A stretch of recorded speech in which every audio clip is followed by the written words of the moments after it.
Welcome to Mudville, podcast about baseball and cinema. I'm Brody Staub. I'm Nolan Rabine. We hope you enjoy.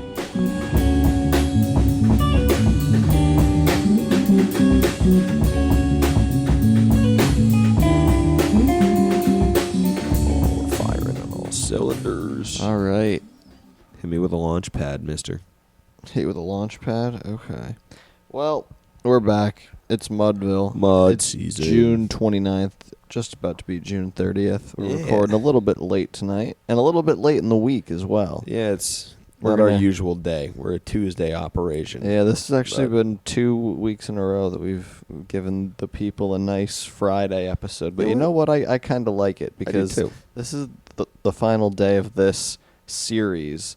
And then it turns over to the Friday through Saturday series. So we can kind of give a nice little midweek update about where we've been in the week. We might want to consider making that more of a permanent shift. I wouldn't mind it. Yeah.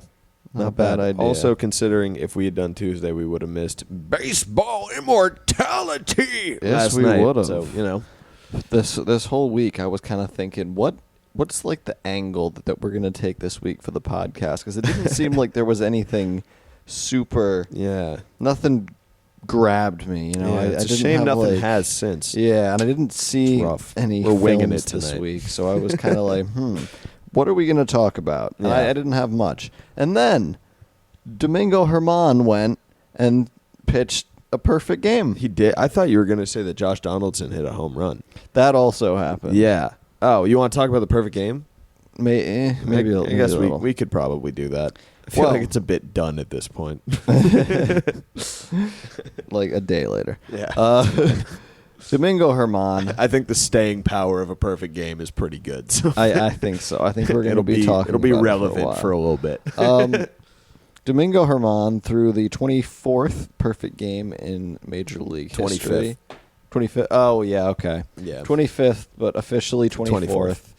We do have to shout out Armando. to Armando Galarraga, who I believe, what year was that, 2014? I think so. Yeah. That poor man. I swear, I think it's kind of cool that he has that, and we'll get into the recent one in a second. Yeah. But I think it's kind of cool that he does have that, because then, you know what, every time it gets brought up, his name has to be brought up, whereas, like, no one's going to bring up Philip Humber every time. That's a great point. Yeah.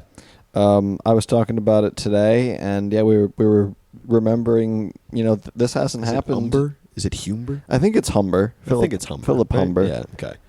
This hadn't happened since 2012. King Felix. And I remember it well. I was in Lake Placid with some of my friends. Very and nice. we get the word that King Felix pitched a perfect game, and we were kind of like, what? What happened? I have a terrible admittance to make. I don't remember that at all. Really? Yeah, that was like before my full disgusting headfirst nosedive into baseball junkie. Before you just really, you know, ripped the got in there. Yeah, I was fresh off my Giants, like shoved your face into it. Yeah, and just and just went took a huge whiff of baseball goodness. But yeah, we'll leave that one in. But we're gonna isolate that actually as a sound effect, and then put it as to one of our 4 little things. We should. We don't use those enough anymore. Yeah, no. I was thinking today we should try to and incorporate it at some point. But I kind of want like the sex whistle, like the woo woo.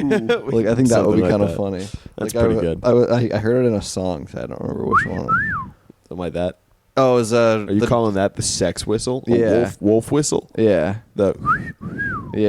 Sorry for the pop filters not doing enough on that. The Joker. Yeah. There you go. Some people call me Maurice. Oh. Yeah. I can't do it. I can't whistle. You can't whistle? No. Really? Why would I be able to whistle? Why wouldn't you be able to whistle? You can't whistle? No, I'm not about teach. that. It's easy. Can you snap? Yeah. That's how do you snap? Okay, so I don't know if that got picked up at all. Bad tangent here. Bryce snaps with her pointer finger and her thumb. It's psychotic shit. I've never seen anyone else do it in my life. But if you ask her to snap, she goes, and I can't do it. That's I don't know crazy. How she does it. It's crazy. Pavlov that out of her. Bryce, I gotta sit you down. We have to talk. Yeah, you gotta snap with your middle finger. So crisp. Anyway, Bang. yeah, right, there you go. With that. Easy. tangent over. I lost my train of thought completely. Yeah, there was a perfect game. There's a perfect game. Philip Humber, is that where we were? Armando Galarraga. Philip Humber. There's also Matt Cain. Matt Cain. Oh, yes, the last one. Yeah. I was going to say, in 2012, I was fully like football first because of the Giants' recent twice. They just won a couple Eli is a god. Sure. I mean, I love the Yankees at that point, obviously, my whole life. But just like, I figured that their continued success was just going to be a normal thing, and it was just like kind of a background gig. One would have thought. As a kid in the summertime, it's like harder to focus on baseball when you're that young. It just like it was harder to appreciate at that age. Yeah, sure. I think I kind of grew into it more. Yeah. The days just all sort of blend together at that point. Yeah, as a summer and you're sport. Like, I don't know if it's Sunday or Wednesday or baseball is a grown man's game. It's a thinking man's game. Yeah, it's true. And I'm half joking with that. No, like I'm not joking with it at all. It's a game of nuance, whereas football, you see the big, strong men hit each other. That's good shit right there for a little kid. I'm doing you have to have a 180 IQ to appreciate Rick and Morty, but it's about baseball. For baseball. Man, you see, Armando Galarraga was 1 out away. No, for real. That's why I love John Boyce so much. I know. He turns makes it that great. into he's able to turn that into cinema, it's as true. We might say on the Mudville We should podcast. do a boys episode. Oh, my God. Should have him on the podcast. Yeah, let's find a way. Let's make that happen within somehow. the next 8 years. God, make it happen. What a content god. Anyway. He's the king, man. I remember watching his stuff and around years ago. Yeah, the same time that we're discussing now. I remember getting into his super early videos around 2015. Pretty good. Yeah, Pretty Good was good stuff. Pretty Good was one of them. Yep. And then early chart parties are great. Yeah. And then 2017, I think it was when he did the 17776. That was kind of the thing that made me really want to write. Yeah. So he's definitely he's the guy. I'd love to be able to talk to him. Yeah. He really is. But Domingo Germán now. Good stuff. Yeah. 11 years later, he pitched a perfect game. It's unbelievable that happened. Threw 9 innings. It's crazy that is it the weirdest one ever? No, I'd say Philip Humber's is weirder. Yeah, that is pretty weird. It's definitely up there. I mean, there are quite a few from decades prior that I just don't have any. I mean, we can't really knowledge of, so I can't compare. I think we can appreciate Larson's in the World Series. That's certainly. The most ancient one that has staying power forever, no matter what. Being in the World Cy Series, Young threw one. Cy Young threw the quote unquote first modern one. I think was it the first modern one? Yeah, I think there was a guy. I got to do more research on the history of the perfect game or something like that. Through the first, I got to look that up now. But yeah, there's this one has a lot around it that I think others don't. In that the team that it was thrown against is actively trying to lose. I wouldn't say trying to lose, but just built to lose. Built to lose. It's major a league. lot. We've talked about it. Yes, many times. The comparisons are apt. Yeah. So that is something to take into account. At the same time, you cannot take anything away from the performance itself, no matter who the opponent is. That's not fair. No, you threw certainly a perfect not. game. Perfect game is a perfect game. Nobody else has done it this year against the A's. Unless, if 3 more get thrown against the A's, then we can have that conversation. then sure, yeah. But I mean, it's not really not a thing as of right now. I think people making that criticism are sort of Lee Richmond threw the first in June of 1880. Wow. Another one was thrown 5 days later, June 17th. So the first was June 12th, 1880. The second was June 17th, 1880. The next was 1904, then 08, then 22, 56, 64, 65, 68, 81, 84, 88, 91, 94, 98, 99, 04, 09, 10, 10, 12, 12, 12. This is great content. 23. Well, I mean, it's just when you hear the reason I read out the years, I have a point with that. Okay. They come in bunches. Yeah. It's odd. Dude, should have been really stopping strange. Reconstruction. It's 1880. Yeah. He should have gone down and torched it again. I don't know when it was done, but they shouldn't have done it. They should have just let the South rot. We're talking 1880s baseball. That's where we're I'm just talking the 1880s in general. That's what I think about. Yeah. They were way too easy on the South. Something was going on down there that baseball was the least of their concern. Yeah. But anyway, baseball the point was that northern man's game. There were two the Yankees. It's true. There were two others in 2012. Do you remember who threw them? We've talked about one of them. Do you remember the other one? Kane and Humber? Yes, Kane and Humber. Yeah. 2010, there were two. Do you remember who threw them? Burley? Burley was 09. Oh, damn. There were a lot in that period. Yeah, there were a lot saying. in Obama's first term. There were. Actually, there were. People were hyped. Everything was going nuts. Pitchers were going They were crazy just going with, fucking hog wild. with hope that the hopey changey stuff, as it was healthcare called, system might moderately improve. Oh, please. They got pensions from Major League Baseball. They don't have to worry about health care. Yeah, they don't give a fuck. They probably thought it was communism. Yeah. But, Mark Burley was 2010. No, you got to remind me. 2010 was Dallas Braden and Roy Halladay. Wow. Yeah, Dallas Braden's Okay. perfect game as an Oakland A against the Rays. And then the one before that would have been Randy Johnson? Well, Mark Burley, as you said, in 09. But then before that, yes, Randy Johnson. Okay. And then before that, 99-98, obviously, Conan Wells. Yes. And then going back, we don't have to get into the ones Yeah, we before don't that. need That's all those. Kenny Rogers, Martina, whatever. Yada, they stopped yada, getting yada. as interesting because Hot Dog time Johnson continues to and move forward. Forearms Williams. It's true. Actually, fun fact, Jim Joyce was the second base umpire in Dallas Braden's perfect game. Good thing he didn't fuck it up like he I did in know. Colorado. How about that? Anyway, so my point that I was going to get to before I got sidetracked by the years. Mustache Smith threw is- one in 1889. Probably. You're not far off, I'd assume. Herman himself, I don't know how much we want to get into it. Like the whole, separate the art from We the artist. definitely need to get into it. Yeah, it's, we definitely need to. I don't think we're experts in this. Summarize whole it. thing. We should summarize sure. what happened Yeah, first. yeah. In 2019, for those who don't know, after a team gala, and I want to make sure I'm getting all this CC information right. Sabathia's gala. After CC Sabathia's team gala, Domingo Herman became physically violent with his partner, girlfriend, whatever you wanted to say at the time. Girlfriend at the time, yeah. Who locked herself into a room, who locked herself into I think a room in their apartment. Yeah, into a room into their apartment, Maybe and house. I don't know. contacted the wife of an unknown player who that couple then came to the rescue, calmed down Herman. I have a theory that it was Luis etc. Severino and his wife, but we don't need to get into that. That's very possible. Yeah. Yeah, I mean, speculation, of course, but that could be the case. He received an 81-game suspension for domestic violence, which coincided with the COVID season, so it got a little bit lost in the narrative. It was a very dark time for the game of baseball, so very dark time for Domingo Herman. Got a little bit overlooked, I think. Yeah. MLB and the Yankees decided to allow him to keep playing. Mm-hmm. He tried to retire twice. Yeah, actually, he announced his retirement. The Yankees on put Instagram. him through some kind of I don't know if it was therapy or treatment or rehab, whatever. Just some kind of form of human betterment program. Sure.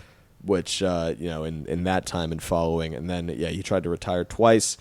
And then this season, he was suspended for 10 games for sticky stuff usage. So I think it's also worth noting that when he tried to retire, he announced it on his Instagram story. He did twice, and then the next day was like, "I'm back," sort of just tail between his legs. One more in me. So it's been 3 full seasons since then. He's been a streaky pitcher, to put it nicely, I think. Mm-hmm. Ever since then, for the Yankees, he's pitched a little bit out of the pen, but there have been so many injuries to the rotation in the past few years that came he's in found as a himself. possible fifth starter, having a tryout between him and Clark Schmidt. Then he kind of earned that spot with a few really good starts early in April. Then he kind of lost it with a lot of bad starts in May and June. And then he had given this up, happens. He had given up 18 runs in his last 2 starts before this outing. But it could be 17. I thought a it was lot in 5 innings over 2 games. He got 5 total between 2 starts is bad. Yeah, and it's also worth noting that I think you and I, as well as much of the fan base, has been actively rooting for Germán's release ever since that domestic violence incident. Everybody wanted him off the team. Still kind of, pretty much did until. I mean, I don't even want to say until. I mean, it's just he's a very hard person to root for. We can kind of keep it. It's it's easy to say that when a guy isn't doing well, but when he is pitching well, a lot of teams and fans, I think, tend to look the other way when it comes to stuff like that. Right. And it's very important to not do that. This kind of thing certainly needs to be included in the conversation about his achievements, and not as a footnote either. That's it's really a co-headline worst with things. him. Perfect game by an imperfect man, whatever you want to say. That was one I saw today. So you forgive mistakes, but that's just not a mistake. Yeah, it's not. It's there's something there. The guy came from a very difficult. You could do the whole explaining away and just the one thing that we aren't built to. We aren't equipped to talk about it. I agree. This is an observation. It's not defense. The one thing, Zach Britton in 2021 had a statement saying you can't choose who your teammates are, referring to Germán. Yeah, I remember that. And it seems like the team was completely against him. Now they have all seemed to embrace him, and I don't think that that's just because of what happened last night. It's very possible he's done a lot of work to become a better father, a better husband. He's now married to that woman, for better or worse. And again, this is not a conversation that we have any inside knowledge on, obviously. So it's from the outside, it's easy to say piece of shit, but I don't know. It's again, people can change. It's quick, We can leave it at that. He's a very difficult person to root for with a very distasteful past that makes it hard and not outwardly a great guy, seemingly. By the things in his past, but anyway. I mean, it's just not really something that anybody, I think, is able to make a final judgment on. Right. I think you're right. He certainly seems to have taken steps in his recovery to become a better husband, father, teammate, etc., what have you. And we don't know anything about that. We don't know what happens behind closed doors. We don't know what he's like. We don't know what with the Yankees. We don't unfortunately know what any us, of these guys are like as actual people. Right. It's just not part of what being a fan entails. Judge might hate kittens.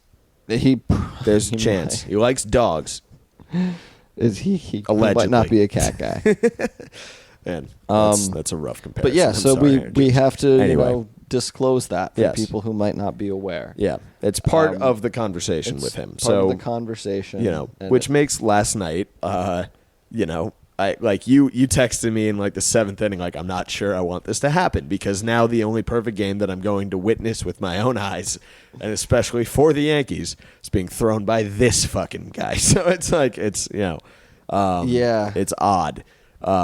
I will say I'm extremely happy for Kyle Higashioka, as well as Rizzo. Volpe, was DJ playing second or Glaber last night? I think it was DJ. Donaldson can. Yeah. I think Donaldson a third, DJ at second. Get out of here. Yeah. Side note, just wanted to mention. I have everybody in the field. Yeah. Just because this one popped into my head, at the bottom of the 9th, when they were giving camera angles on all of the infielders, and Anthony Volpe looked like he was going to shit his pants. Dude, can you imagine? He was probably praying that last ball did not come to him. No, I was like, don't hit it to Volpe, and then the first ball went to him in the 9th inning. And he made a great play. He made a few. He made a few last night. He genuinely his feet, did. Made a good play. Fired strikes back to Rizzo. Yeah. Full credit to him. Yes. I was not sure he was gonna. I was afraid he was gonna blow. Dude, I mean, if Donaldson booted that last ball, man, I swear, he almost made a bad throw at the end of the 8th on that long at bat. I wanted to shout out, by the way, Nick Pollock of Pitcher List had a had a nice video entailing sort of the intensity of that at bat and how Herman was really limited to throwing curveballs and change-ups, and how he didn't really have his. I mean, not to say he didn't have his fastball, but he retired everyone with his curveball. He's never been a fastball dominant guy. He's not a strikeout guy. He's which also then puts even more on the defense. He only had 9 strikeouts. Yeah, so that's what I mean, only 8. Only a perfect game. It's still. I mean, that's 18 outs. That's 18 outs in the field. Yep. So I mean, that's a lot. And then 18 perfect outs that you have to have. Your defense. That's 2 for everyone. Including the pitcher. On average, you get the idea. Sure. Anyway, I think you can be extremely happy for the team because they all are also now part of history, and I think as far as the vibes go for the Yankees, I mean, this is about as good as it can get. We can get into that in a second. I do want to mention a point about Anthony Rizzo, which is very fun, which is he has caught that ball before. He's like that same play. This is the 2016 World Series final out. I remember was this. A ground ball to third base, which is then fired over to him, and he, it's a little bit of a different reaction for World Series. There's 2 hands straight up in the air. He pockets the ball, back pocket, and then last night it was a bit of a much harder hit ball to third. He stung that one. I mean, Donaldson, zipped it over to first, and he fires a strike. Rizzo did the fist pump. Yeah. But how fun for Anthony Rizzo. He has been on the back end now of 2 very important 5-3s like in baseball history. A perfect game in the Cubs World Series victory, which is very fun for him. He's been the 3 in a lot of important 5-3 putouts. The last one, the game ender. Yeah, he's exactly. been a part of baseball history, certainly. Multiple times. Very fun for Anthony Rizzo. So I noticed when he won the World Series, he threw his arm up, but when he caught the perfect game, he did a fist pump. Yes. And I think that's apt. I think that like arm in the air. That's championship. That's more of a we just won. Right. Whereas fist pump is we did it. Let's go, dude. Yeah. You went off. Yeah. You did it. We did it. Yeah. Everyone, let's celebrate. It's not 2 arms up is it's over. Yeah. That's it. Nothing left to do. See you in Fist March. pump is fuck yeah, good night. Here we go. And then, it's a little different. I think that's accurate. Yeah. So fun stuff there for Rizzo Body Language check. This has been the Rizzo Body Language Corner with your hosts, Brody and Nolan. A few more notes on this game. The Yankees won it 11-0, which was the largest margin of victory this is for what any team against the A's should look like. Yeah, that's why I was so goddamn frustrated when they lost the night before. Like, there have been many worse games than that one, but losing 2-1 in Oakland, I think, is not one fun. Of my Which, of the again, worst of the season. Going back to the vibe reset, I mean, you lose 2-1 to the A's. You come back fucking firing on all cylinders. Yeah. That's a good readjustment. 21 runs the next 2 days. Yeah, not bad. Sure. Not bad. Also, he threw it in 99 pitches, so he got a Maddox. Yeah. There were only 3 hard hit balls all game, which I think would have been probably the final grounder. I know they lined one hard. The one to Rizzo. Yeah. I think in the 5th. And then, It must have been one more, I think. I can't. It's else. probably pop out or a line out to center field or something, I'd imagine. But I thought it was interesting that of the 9 strikeouts, 2 of their top 3 hitters, Ryan Noda struck out 3 times and Brent Rooker struck out twice. Right. So he was able to get those guys, fool those guys with his pitches, and then he really only had to deal with a bunch of 4 through 9. Not very talented hitters. Yeah, I mean, from the A's. Like, I think that the best way that I can describe this A's team is it's like a bunch of guys who would be like the 8 or 9. Right. Hitters 8 on or 9 a bunch of other teams. It's honestly serviceable 8 to 9 guys. Absolutely. Like, not guys you wouldn't mind having on your team. These are truly big leaguers. Yes. Just they're kind of like Brent Rooker's a nice piece. I mean, piece on the loaf. Tony Kemp. Like, you made a frustrating at bats. Yeah. You made a whole loaf out of the end pieces. Yes. That's kind of what the A's did. That's a very good way to put it. I'm with you there. And that's kind of, it's funny because that's sort of in a way been their thing this year. Is like they sort of can kind of hit a little bit, and then their pitching is just completely terrible. Well, you would assume that their offense is not. They're going to be able to dreadful. find someone who can hit because, like, if guys don't hit, then they can just get rid of them. Right. Throw in player B. Yeah. And then replacement level player. Yeah. Throw in War .1 guy number War 2. .0 guy. And then just toss him in there and see if he gets hot, and if not, just keep that cycle. Yeah, keep it going. They haven't really needed to do that too much. Like, they've had a few guys who have had a lot of success. Like Brent Rooker was one of the hottest hitters in the league in April. Right. Noda's hit a bunch of home runs. Also struck out a ton. He's a big 3 true outcome guy. I think his walk rate is definitely a little bit inflated because of the lineup surrounding him. Yeah. Ooh, actually, let me read off their ranks, by the way. Just out of 30. It's actually worse than I thought. All right. Average, 30. On base, 27. OPS, 30. Runs, 30. Homers, 24. Stolen bases, 4. Esteury Ruiz. Yes, basically Esteury Ruiz. And then starting pitching, 29 in ERA, 28 in WHIP, 30 in walks per 9, 20 in K through 9, 27 in hits per 9, 29 in homers through 9, relievers, 30 in ERA, 30 in WHIP, 30 in walk, 30 in K, 29 in hits, the 25 in is homers. Just unserviceable. Yeah, not going to get it done. Not going to get it done. It seems to me and like... it's not getting it done. Yeah, like, I don't know. One of the thoughts that I've sort of had all year about this A's team is, like, how their players are, like, approaching this mentally. Yeah. And you got to play for yourself. Yeah, no, and I think, like, to. I would kind of see this as, like, a tryout to get on an actual team. Yeah. Look at Sean Murphy. Like, I mean, Brent Rooker might be able to get out of there. Like, I don't know if I think they so. get Noda. If they're lucky, they get trade deadline moved. Exactly. Like, Like, if they're still there at the end of, if they're still there by August 3rd, I think is the date, then that's a little sad. If they're there at the end of the off season, dude, the post August 1st A's is going to be a fucking shit show. Yeah, oh I mean, God. it's going to be basically mark your this calendars, team, folks. but just replaced with like get your 3 paper guys, bags maybe. ready.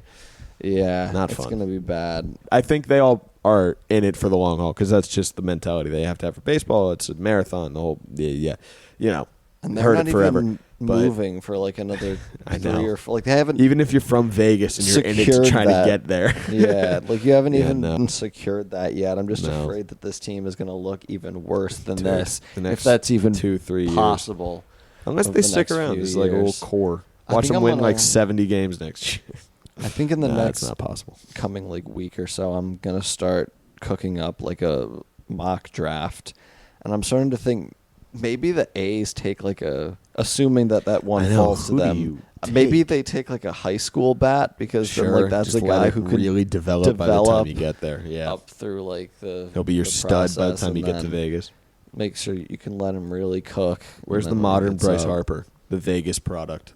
Well, this is an incredible draft, but the thing is, there are 5 elite players, and they drew the 6th pick. That's despite having the worst record in the league. Yeah, so they got totally boned in the lottery. You get what you deserve. And that's, they tanked.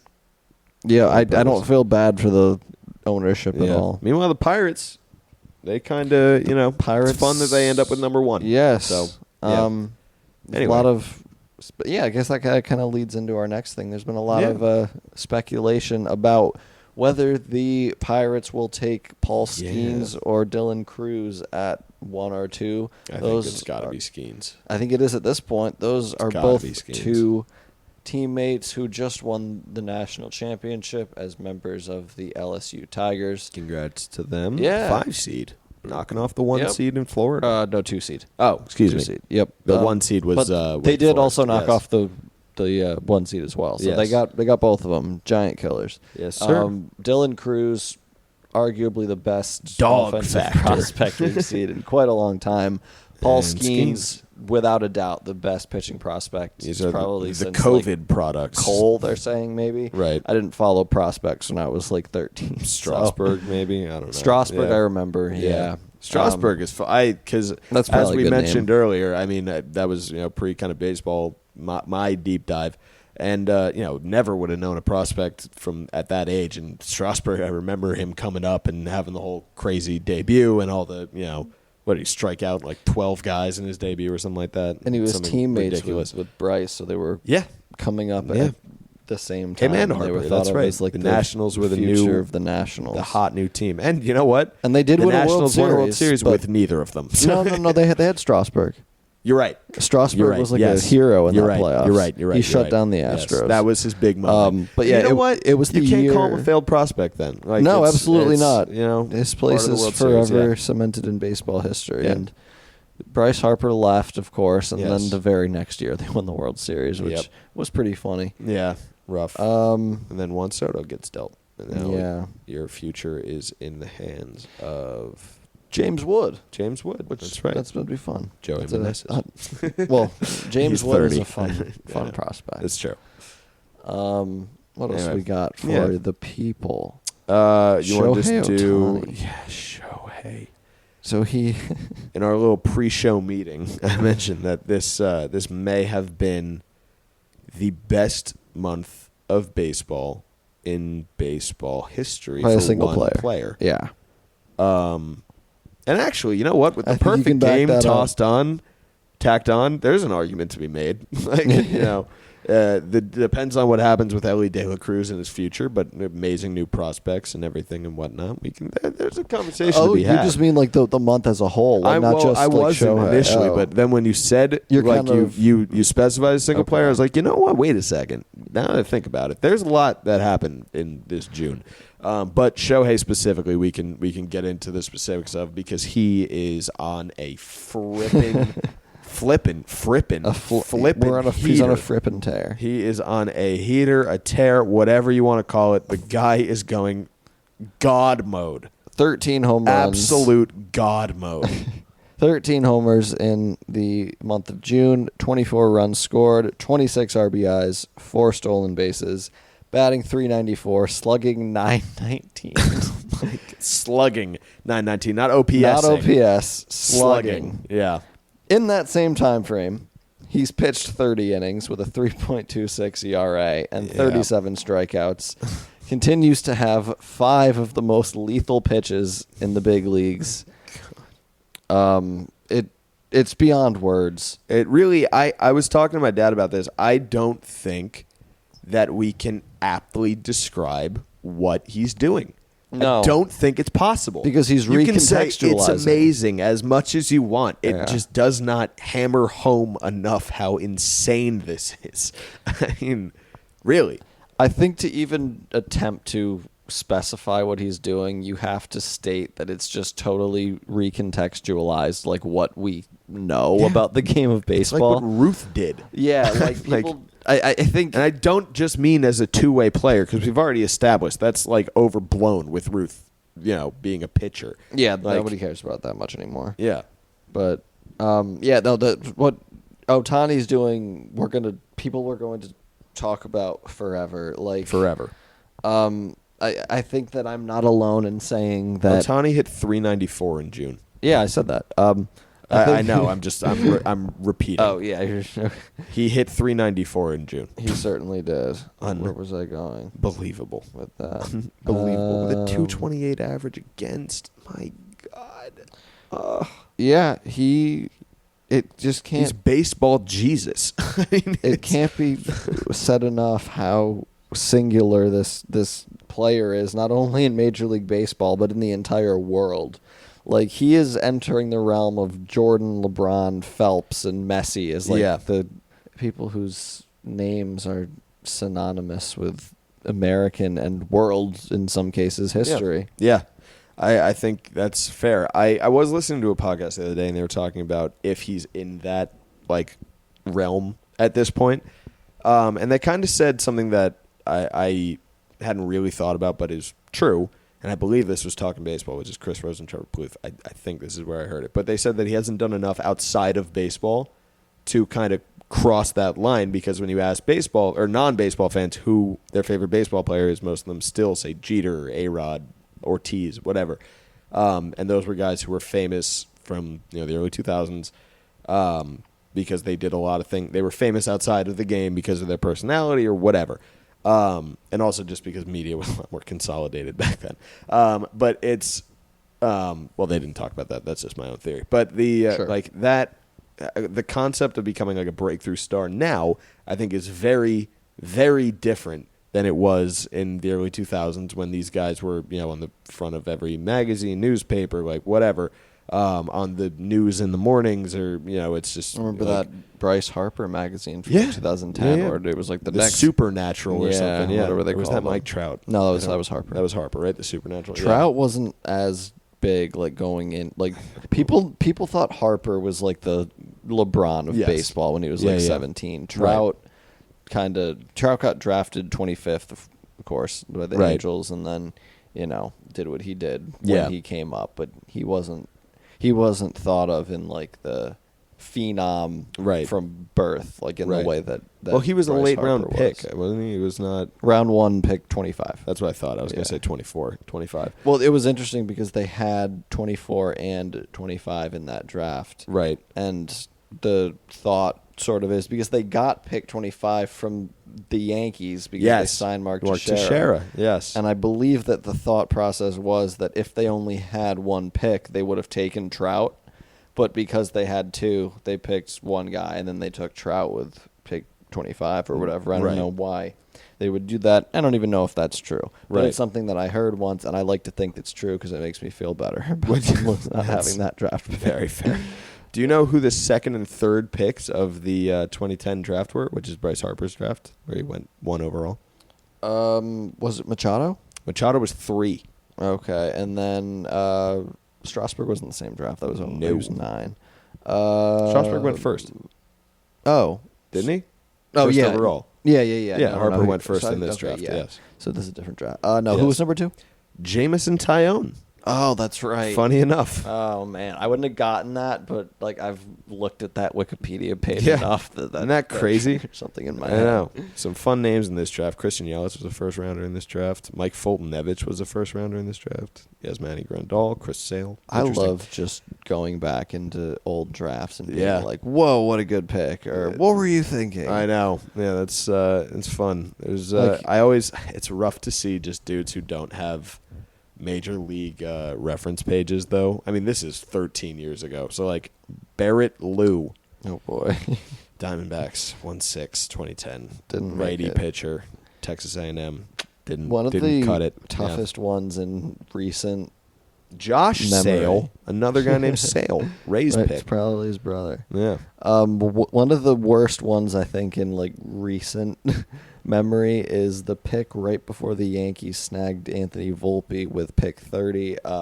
Oakland totally blew their 29th pick on a different shortstop out of college. I think he was out of college, or might be out of high school. Yeah. Who totally flamed out. I don't even remember his name. We should do before, like, around the draft, because it's coming up now in a couple weeks. Yeah, we're going to do our All-Star. big draft extravaganza. Yeah, we should do like a special segment where we go back through and do like some fun finds. In past drafts, I'd love like that. recent ones or something. Yeah, be a good time. We gotta start planning our big draft. We're gonna have a draft spectacular. Might do one. Maybe do an episode before, like a preview, and then one following, maybe. Even. Yeah, I don't know. That'd be a good time. Or I might just release a mock. Maybe we could do like 5 years, like 2018 draft or something. Like 5 years is, I think, a fair like a amount redraft. Of time. Yeah, that's a good idea. Yeah, because I think you can't do within 5 years. We can go 5 years is like what if you're getting drafted 5 years, the max that they're like, if we're expecting you in 5 years or less. I think that's fair. Yeah. Like, so if it's more than that, it's like, Jesus, like a first round pick. This is going to take a while. I think at this point, like most prospects are shortened to that window. Not even 3. I think most guys you see like drafted now, they're up within like a year and a half to 2 years. Like, some of the high school guys are exceptions to that, of course. But even a guy like Jackson Holiday, who was drafted out of high school, like I'd be surprised if we didn't see him by this time next year. Well, Paul Skenes, we could probably see him now, and he'd put up decent numbers. That guy's a freak. I bet. And Paul Skenes this year, I mean, you personally have told me that you fully expect him to be pitching in the majors by the end of the season. I thought he'd be in the Nationals bullpen, but now, God, maybe he'll be in the Pirates rotation. I don't think that's plausible. Yeah, I think maybe not. They'll probably keep him down, but I mean, it's not probable. Plausible though. So he has the stuff. We saw it. We've seen important distinction. You know, he is that type of prospect. That was such a fun College World Series to watch because we had all of the top 3 projected draft picks playing. In addition to Cruz and Skenes, Florida's Wyatt Langford hit 2 absolute piss missiles, 450 feet in the College World Series. Just put one of the greatest offensive performances in college history for him. Certainly would be the number 1 pick in most years that didn't have such an elite crop. And it's very important not to leave him out of that conversation because he belongs right in it. Right. That's fun. By the way, this 2018 draft, right? I'm just going through it right now. Sure. There are some fun names in this draft. And this is also, I mean, don't forget with, COVID, if we're talking 2 years, 3 years, there's, their windows all kind of got lost a year because there were no minor leagues at all in 2020. And then, when they came back, it was all frenzied. Yep. You have like a Kelnick, Grayson Rodriguez, Low Gill, Alec Boehm, Joey Bart, Kyler Murray in this draft, by the way. Bryce Terang, Nolan Gorman. Just fun names. A's pick that they just threw in the trash. I know. They were literally like, why don't we draft the Arizona Cardinals quarterback? $4.6 million. Also, he could have made so much more money in the MLB. But he got a fuck ton in the NFL too anyway, so whatever. Maybe they'll take Bryce Young this year and hope he comes over. Man, actually, if he was going to be a Raider... Why would they do that? Why would they draft Kyler? You're the A's. I think they got a pick doesn't make sense. Compensation because they didn't sign him or something. Even if the Diamondbacks did that, it doesn't make sense. I don't get it. Yeah, I don't think... They just lost their draft pick. I don't think you get... Do you get compensation if your first-round pick doesn't sign?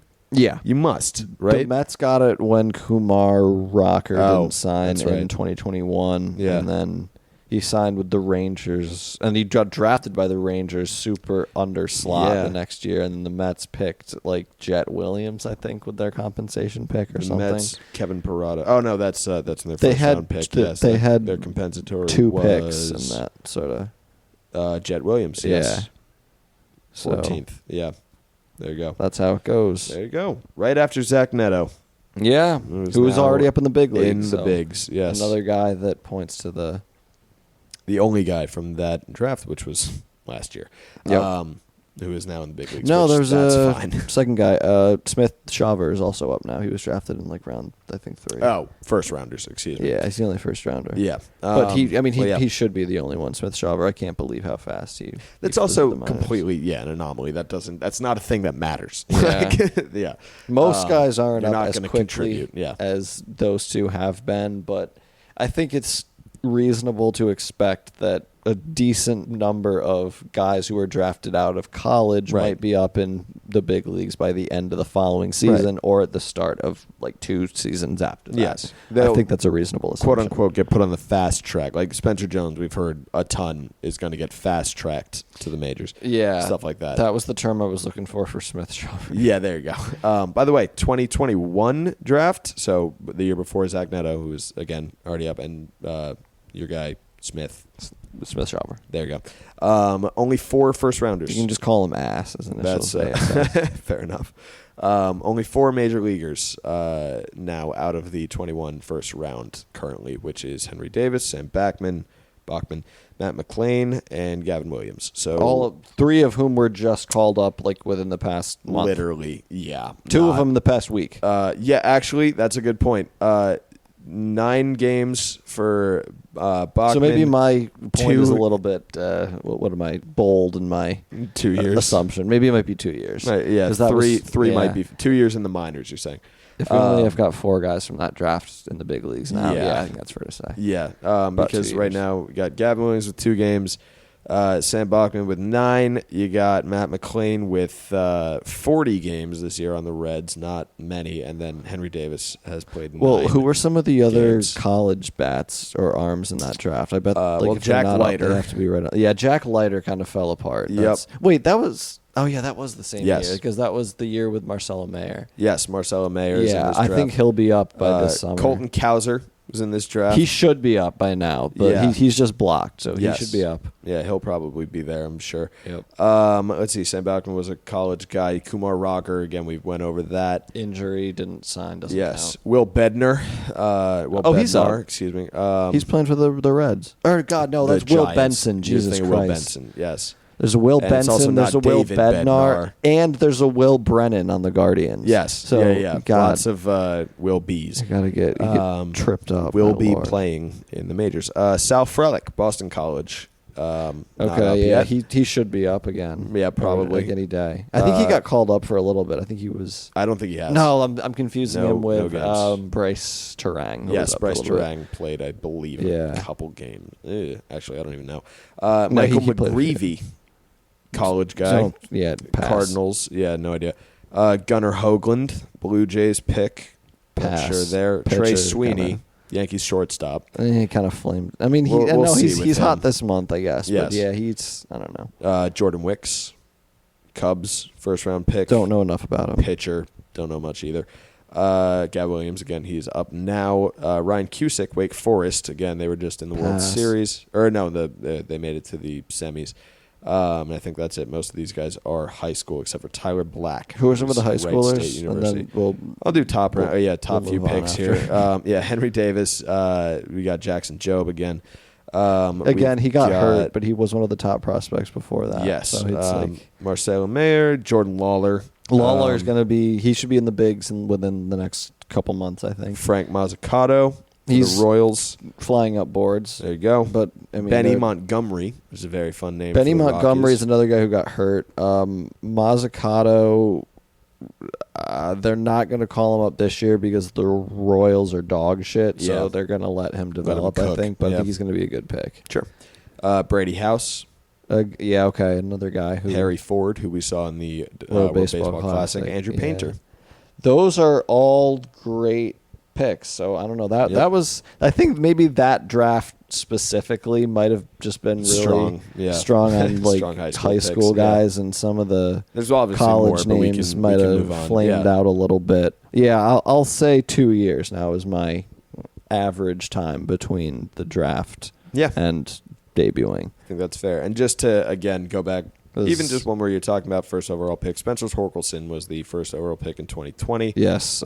He's played 187 games in the majors and put up -2 WAR. So it's, Wait, what? This was 2019, right? 2020. 2020, Jesus. Yes, right. Torque was 2020. Yeah, Torque and then Witt. Torque and then was, it was Heston Kjerstad. Who's a college guy. Max Mayer, college guy. Yeah, but I mean, both. Yes. They thought Heston Kjerstad might.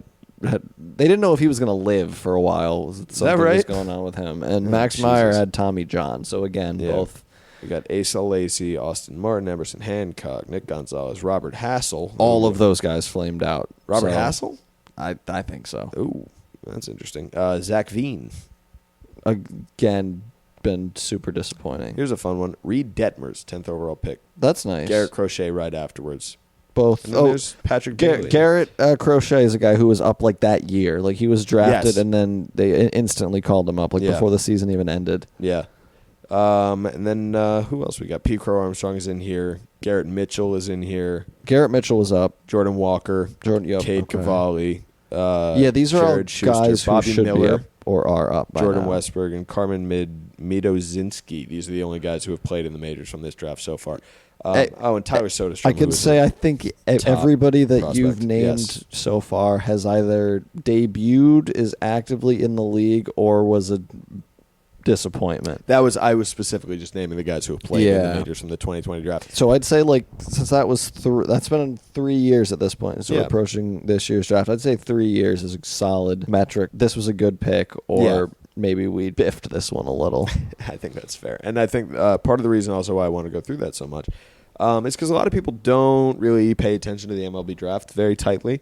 This season we need to change that. I don't know if it's just because I care more now, but it does feel like in general people are kind of getting more, kind of dialed in on what's coming before the draft because MLB is trying to push it. I know that a little bit more into making an event, making it part of All-Star Weekend. Maybe that's coming where it matters a little bit more. And also you have a Zach Neto who is currently playing, after getting drafted last year.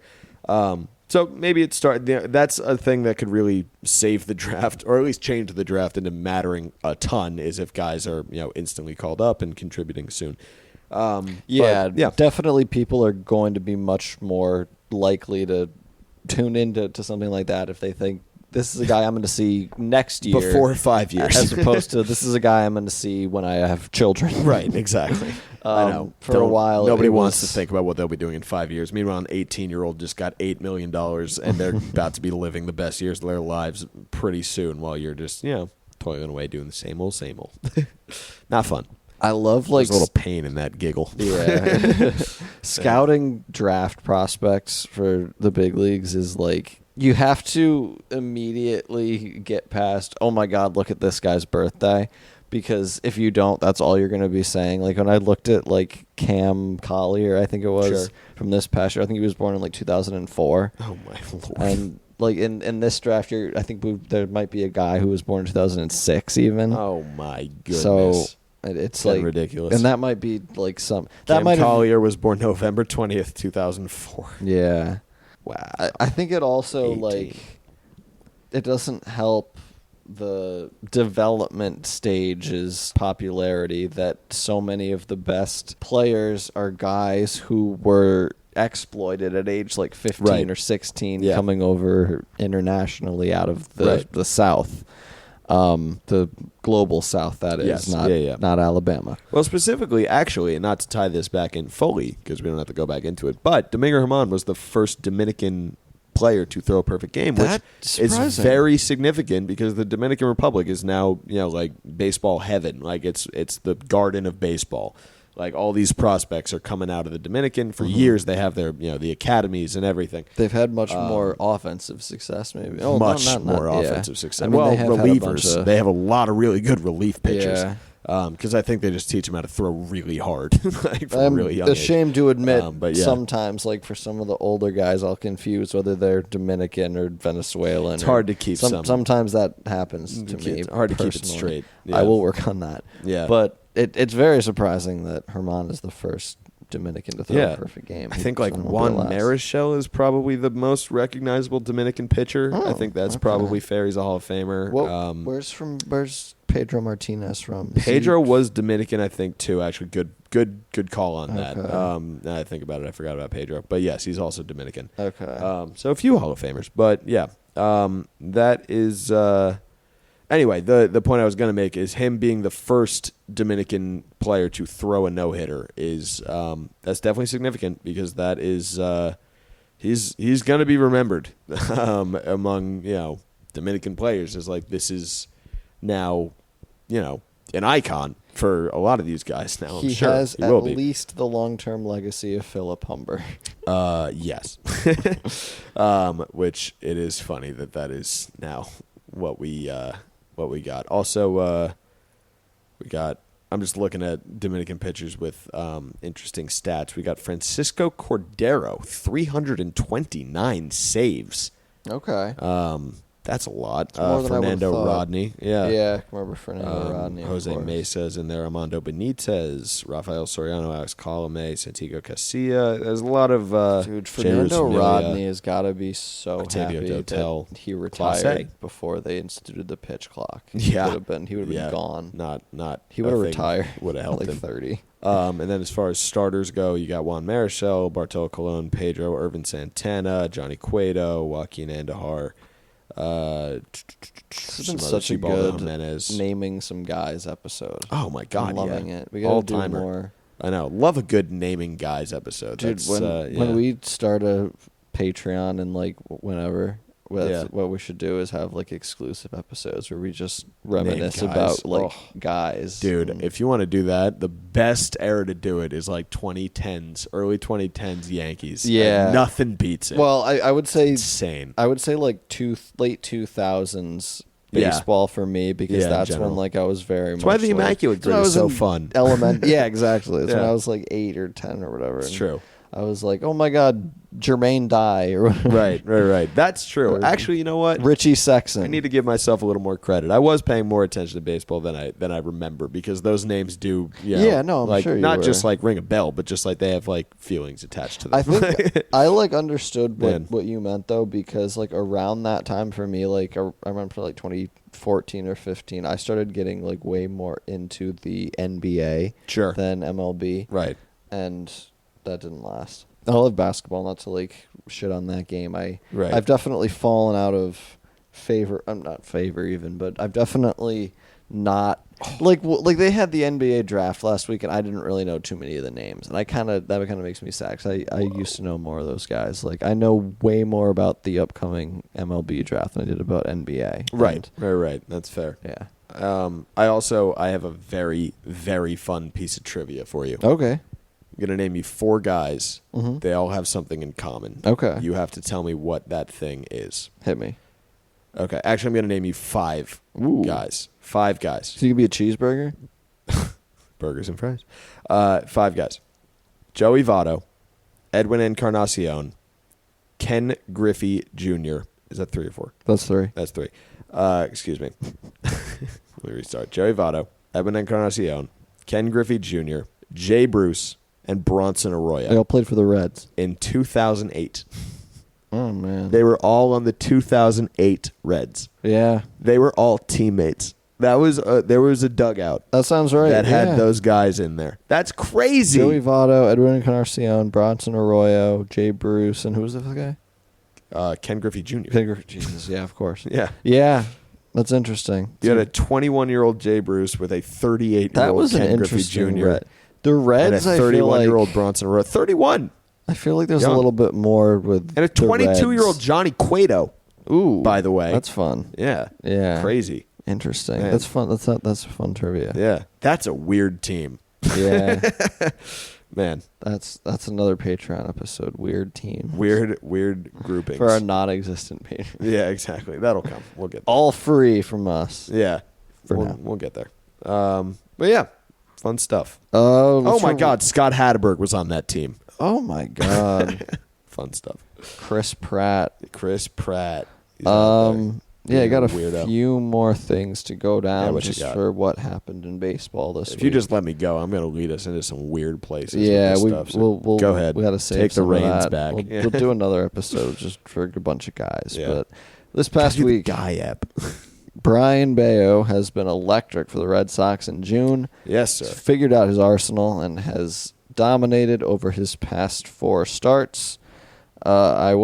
Actually, this is interesting. I went to go look at the numbers on Fangraphs, and I found that the Red Sox don't have a qualified starter this season. They don't have a single one. Holy crap. Wait, what would qualified be at this point? I'm not actually sure what the exact number is, but I went to their team, and I didn't see anyone. Okay. Because they have a bunch of guys with like 65 innings, and I guess that doesn't qualify right now. Let me see if there's a thing that says what it would be. I mean, maybe it was maybe I typed in something wrong, but I don't think they have a qualified starter. No, there's anyway, to check it. He allowed 1 run in 6 2/3 against the White Sox. One innings pitch. One inning pitch per team game. There it is. Wow. Yeah. Okay. No, they don't have one. That's brutal. Okay. At least that's for ERA leaders. I don't know if that's for everything, but that's brutal. So. Yeah. 1 run in 6 2/3 against the White Sox. 1 run in 7 against the Yankees. 2 runs in 7 also against the Yankees. 3 and 6 against the Rays. So he's been pitching quite well despite some tough competition and the Yankees. He gave up 1 run in 8 innings tonight. But he took the loss because the Red Sox couldn't muster up a single run. Hate to see that. You do hate to see it. You know, I think they would have done it if the fans had just wanted it hard enough. They don't want it hard enough. Yeah. That's classic Boston fans not wanting it hard enough. That's what they do. If they had weak fans energized their players more, maybe they would have. If they booed their guys a little bit harder, maybe they'd want it more. Brian Bayo currently sitting with a 3.27. He's got swept by the Marlins. Yeah, the Marlins are playing good ball. I know. Oh, here's a fun topic. Luis Ariz, is he going to do it? He's going to hit 400. Yeah. My take on that as of June 30th, 30th because it's after midnight now, is I say no. Okay. I think... Do you know the last guy to hit 400? I mean, I think everyone just assumes it's Ted Williams, but I don't know the exact... I don't know who it is. It is Ted Williams. Yeah, I thought so. And it was technically, I think, going back to the qualified conversation, in 1941 when he hit 406. But he hit 407 in 37 games in 1953. So that doesn't really count. But yeah, so 1941, full season, 143 games, 406 batting average. Did not win the MVP that season. Yeah, that interesting. Who did? Take a guess. It's pretty easy. Joe DiMaggio. Yes, sir. The nation turns its lonely eyes to you. Yes, they do. He hit 37 home runs and hit 406 and did not win the MVP. That's nuts. Joe DiMaggio did with 30 homers and 125 RBIs. I believe, I could be wrong, that might be the year of the hit streak, which might be why. Oh, man. Yeah, I don't know. That could be right. Yeah, I have no idea if that's true. Well, if Arise hits 400, he also will not win the MVP. Yeah. Also, Joe DiMaggio hit 357 that year anyway, so it's not. So like whatever. Yeah.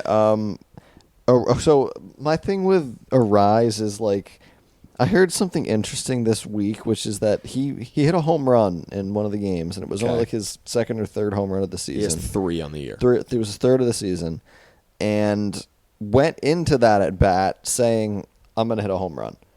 Ooh, little Ichiro situation. Yeah. He could do it if he wanted to. So my thing with him is, how much patience does he have with this whole slap guy, like 400, no power routine? Like, right.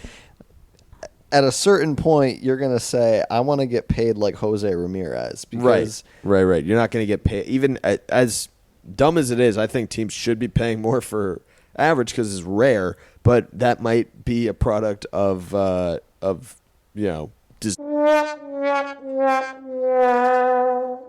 right. Yeah. Anyway, our thing died. You were saying Luis Arise. Yes. So him hitting for this high of an average, while it seems to be extremely rare, also seems to be possibly more of a product of development, of teams' desire. Like they're, more marching orders rather than ability, where teams want you to sell out for power. They want, not even just extra base hits. They want homers. So, Arise has 16 doubles. He is not in the top 10 in doubles this season.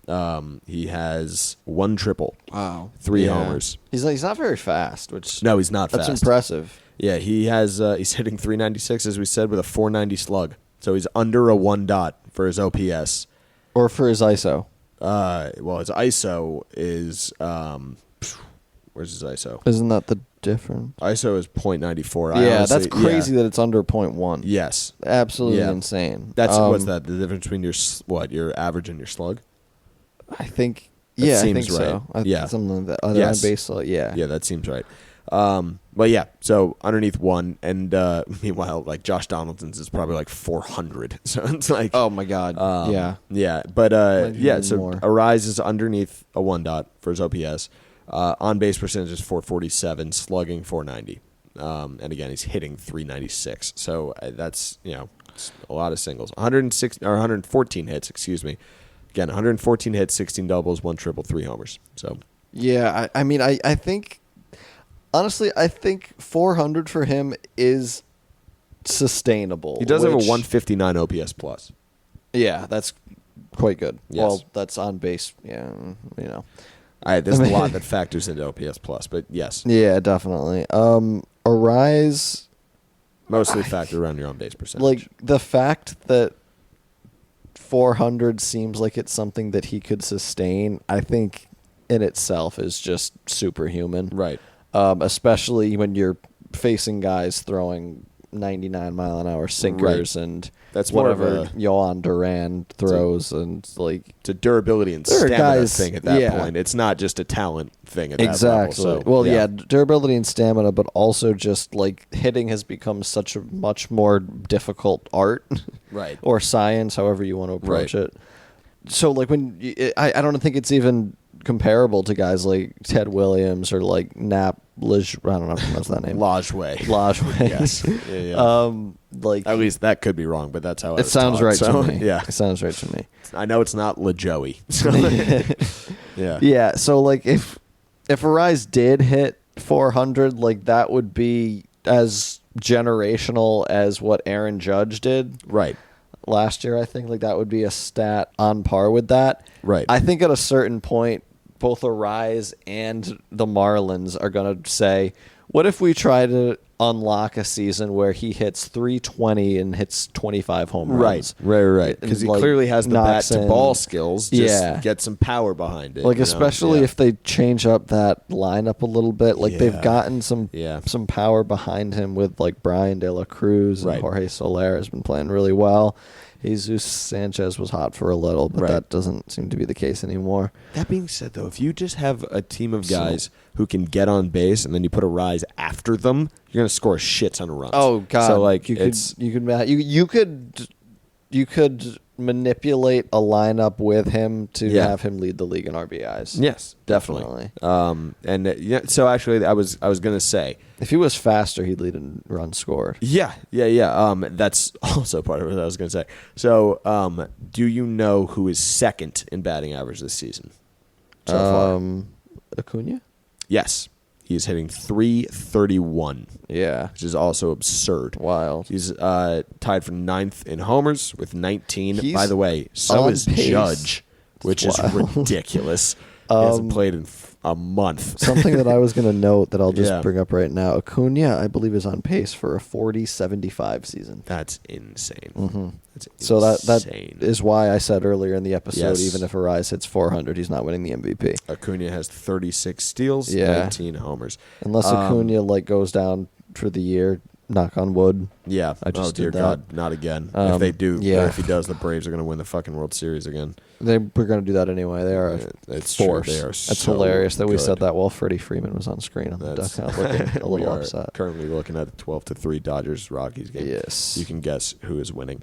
Acuna also leads the league in runs scored. That's 71. Arise is nowhere to be seen on that list. Nowhere to be seen on the doubles list. Meanwhile, Acuna is at 8. Acuna is actually not seen on the RBIs list, but I think that's because he's a leadoff hitter for them. I'm pretty sure they hit him leadoff. Correct me if I'm wrong. Acuna? I think they do sometimes. I've seen him hit second or fourth. Like it's okay. I think it's usually first. Like yes, they have usually they first. have so many guys that could just hit wherever. Like they could hit Michael Harris first, and they hit him last. He's their 9-hole, but a lot of teams do that with the 9-hole now. Yeah, and like Harris is second leadoff guy, perfect guy for that. Looks like their normal order is Acuna, Albies, Riley, Olsen, Murphy, Ozuna, Rosario, Arcia, Harris. Arcia, by the way, their 8-hole hitter, named an all-star starter. Yeah. So that's what the Braves are dealing with. Their team is just incredible. Unbelievable. If they win the World Series, I won't be mad about it. Yeah, and by the way, out of that list that I just said, that is 2 international free agents, 2 draft picks, 1 free agent signing in Marcelo Ozuna, and 4 trade acquisitions. So when Brian Cashman gets fired, I want Alex Anthopoulos to get hired. That's where I was going with that. Yeah, I'd love that. Oh, God. Yeah, the Braves are they're put together perfectly. All of them are locked up. I mean, we could have a whole episode on how good the Braves are. Yeah, like none of their shit leaks. Like they announced their own extensions. Yeah. I think that's the craziest part. I know. Well, Cashman plays the media, and I don't pay attention to other. But free what they do dealings is very so much between a player and an organization when it's clear they're going back. Yeah. No other team announces their extensions all the time like the Braves do. Right. With the month of June wrapping up, I just got to compile a list of the home run leaders for the month. Shohei hit 13. Luis Robert hit 10. Matt Olson hit 9. Acuna, Corbin Carroll, and Eddie Rosario hit 8. Corbin Carroll's an all-star. Yeah, all-star starter. 2 rookies starting the all-star game this year, Carroll and Josh Young. Yep. Jose Ramirez, Josh Young, Ketel Rangers. Marte, Ozzy Albies. Going crazy, too. Yeah. Mookie Betts, Nolan Arenado, and Kyle Schwarber all hit 7. Right. Fernando Tatis also had a fantastic June. He hit 6 home runs, drove in 17 runs, stole 9 bags, hit 340, and has been adapting beautifully to the outfield, putting up positive defensive WAR. That's crazy. Yeah. Here's kind of an interesting one. Gunnar Henderson had a red-hot June, hitting .338 in the month. He hit 6 home runs and 3 steals, and yet his walk rate, which had been very high when he was struggling so much in the first couple months of the year, has fallen to just 5% now that he's hitting. Yeah. So it seems like he's being much more aggressive at the plate, and it's really paying dividends for him. Yeah. This is a guy who's still just 21 years old, Man. which is ridiculous.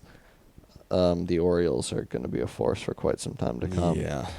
You have to give a shout-out to Ezekiel Duran, who has a WRC plus of 187 this month with a 360 average, slugging .620.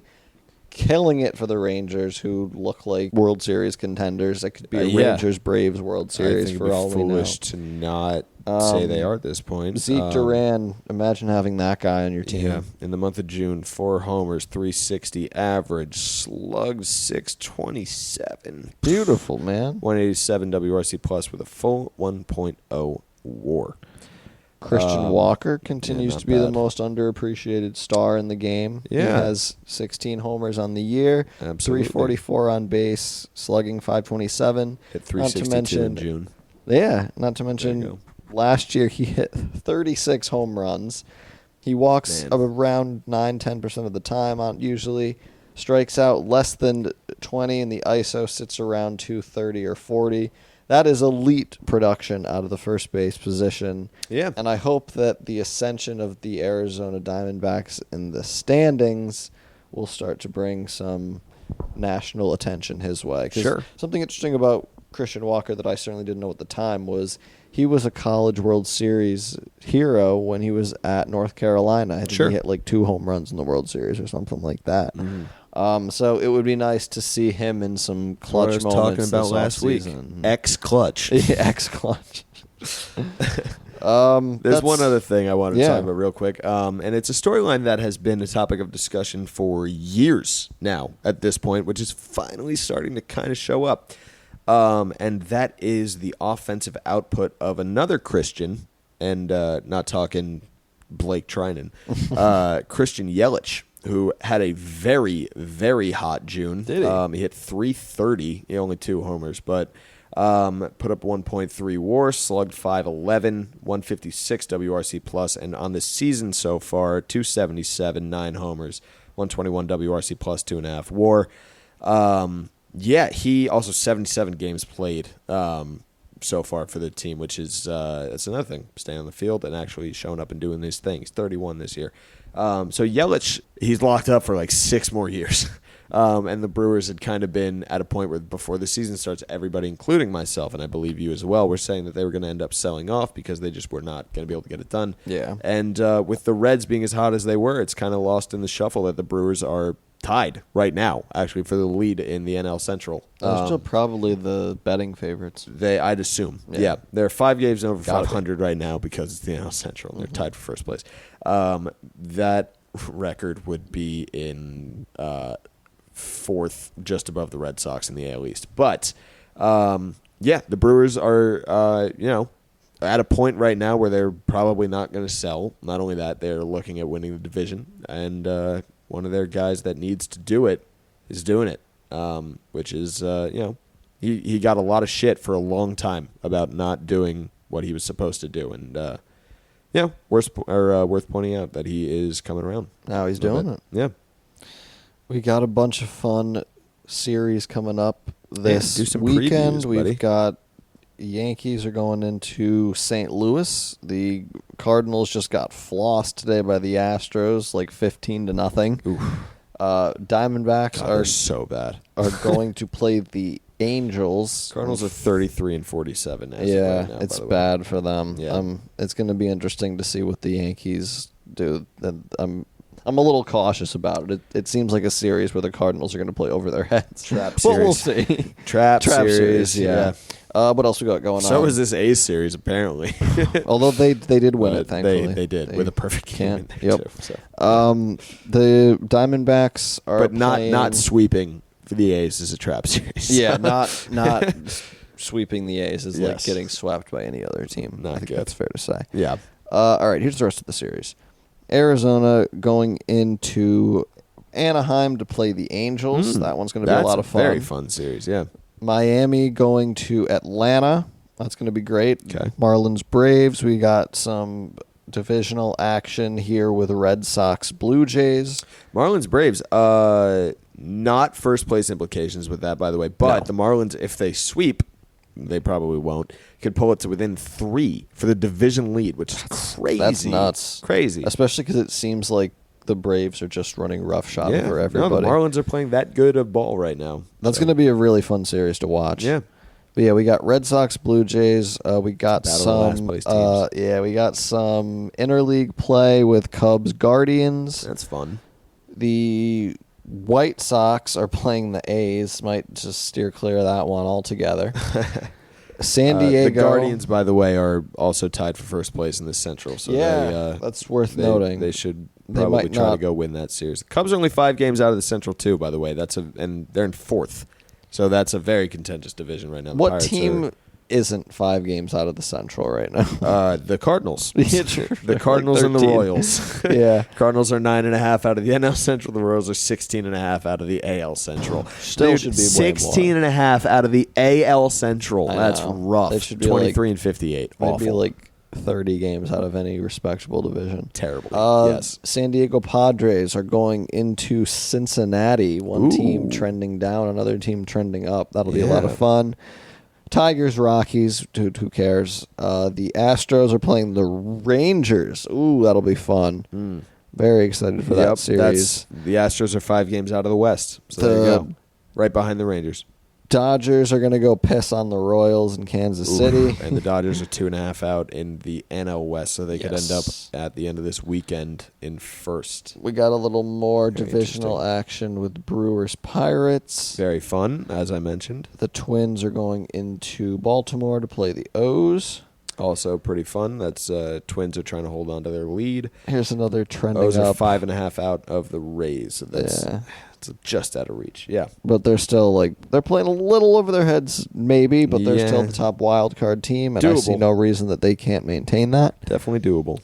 Here's another case of trending up, trending down. We got Giants, Mets. Oh God. One team 45 and 36, the other 36 and 45. The Giants are also 2.5 games out of the lead in the NL West. 3 teams are either winning or 2.5 out of the NL West. So all of them have series that they should win this weekend. So We've got Nats, Phillies, the battle for Bryce Harper's heart. And then nobody cares about that. 10 games out for the Phillies. Nationals don't exist. And then closing it out with Rays Mariners, headlined tomorrow night with a nice pitching matchup between Shane McClanahan and Bryce Miller. That's very fun. The Mariners are, I think at this point, just trying to have a reason not to sell. I mean, are they They're trying to stay somewhat competitive. I mean, they are 10 games out of the West. I don't think they're anywhere near a wild card spot. This is, turning into a rough season for the Mariners. It's going to be a fun weekend of baseball, and it's going to be a ridiculous second half. Yeah. If you want to reset your vibes, Padres or Mets or teams that are underperforming, go through a perfect game. Got to do it right now. Your fan base will feel a lot better. Yes. Go score 21 runs in 2 days. Yeah. Against a perfect game. Oakland team. Much like Domingo Germán. I think that'll be it for this week's Mudville. I think so, too. We didn't really talk about any movies because we didn't see any this week. No, not a lot. But not a lot for you film heads out there, we've got quite the slate planned for the month of July. Absolutely. Barbenheimer Day. Yeah, man. Keep that in mind. It's coming. That's coming. A lot of baseball this week. A lot of numbers this week. Thank you so much to anybody who stayed through and listened to all that. If you haven't already, leave us a 5-star rating. I might be going to see the Jennifer Lawrence studio comedy this week. Oh, I'll go see that too. Yeah, we'll talk about that on pod next week. Absolutely. Yeah, so tune in for Stay that. tuned. I'm excited for it. I think I said teaser there at the end for you. Yeah. I think I said I was going to go see it 4 times on the podcast, and I have not been once yet, so Yeah. I'm due. You are due. Yeah, that'll be The it. world is due. The world is due for a studio comedy. The world is due for just a renaissance of studio comedies. Or just like a, fun. Or just no movie. more superheroes, which I think we're getting close to. Yes. But it's on the way. Anyways, we're not going to get into all that. There's the Mudville movie corner for the week. Leave us a 5-star rating if you haven't already. I know a bunch of people already have. Thank you so much to those who have. Yeah, keep it Leave up. us a nice review, maybe. It'll help us attract more listeners if you're just tuning into the show.